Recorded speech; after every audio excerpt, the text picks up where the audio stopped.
నిరుత్సాహపడకూడదు. ఈ రోజుల్లో యువత ఎక్కువ మంది ఒక ఎగ్జామే అనుకోండి, ఈ రోజు రాయలేకపోతే రేపు రాస్తాం, ఎల్లుండి రాస్తాం, పాస్ అవుతాం, ఏదైనా చేయగలం మనం. ఏమవుతుంది, అది కాకపోతే ఇంకోటి చేస్తాం. అంతేగాని ఎవ్వరు కూడా నిరుత్సాహం అనేది పడకూడదు.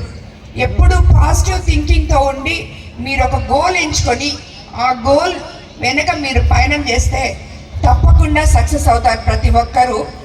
కాబట్టి ఈరోజు ఈ అంతర్జాతీయ మహిళా దినోత్సవంగా ఎంతోమంది మహిళలు ఇక్కడ ఉన్నారు, వాళ్ళందరినీ మనం సత్కరించుకుంటాం.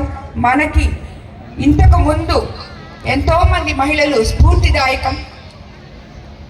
అది మనం చెప్పుకునే ముందు ఈరోజు ప్రాక్టికల్గా మన చుట్టూ ఉన్న మహిళల్లో ఆత్మస్థైర్యం నింపి మనందరినీ ఇలాగా నన్ను ముఖ్యంగా మీ ముందుకు తీసుకొచ్చింది మీకు అందరికీ తెలుసు. మన ముఖ్యమంత్రి చంద్రబాబు నాయుడు గారు మహిళలకు ఎంతో పెద్దపీట వేసి మొట్టమొదటిగా నాకు ఈ ఎమ్మెల్యే ఇక్కడ కోవూరు ఎమ్మెల్యేగా నన్ను నిలబెట్టడం జరిగింది. అందుకు నాకు తోడుగా ఎంపీ వేమిరెడ్డి ప్రభాకర్ రెడ్డి గారు నన్ను ముందుకు తీసుకోపోవడం జరిగింది. ఇప్పుడే సుప్రజ చెప్పినట్టు ఆయన లేకపోతే నేను కూడా, ప్రభాకర్ రెడ్డి గారు లేకపోతే ఒక్క అడుగు కూడా ముందుకేసే శక్తి సామర్థ్యాలు లేవు.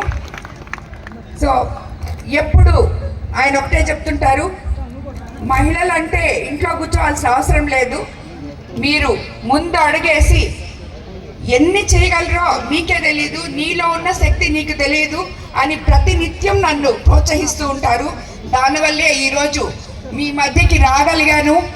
కోవూరు ఎమ్మెల్యేగా, మీ సేవకురాలిగా, మీ అక్కచెల్లెలుగా మీ మధ్యకు వచ్చి ఈరోజు మీ అందరితో ఈ మహిళా దినోత్సవం జరుపుకోగలుగుతున్నాను.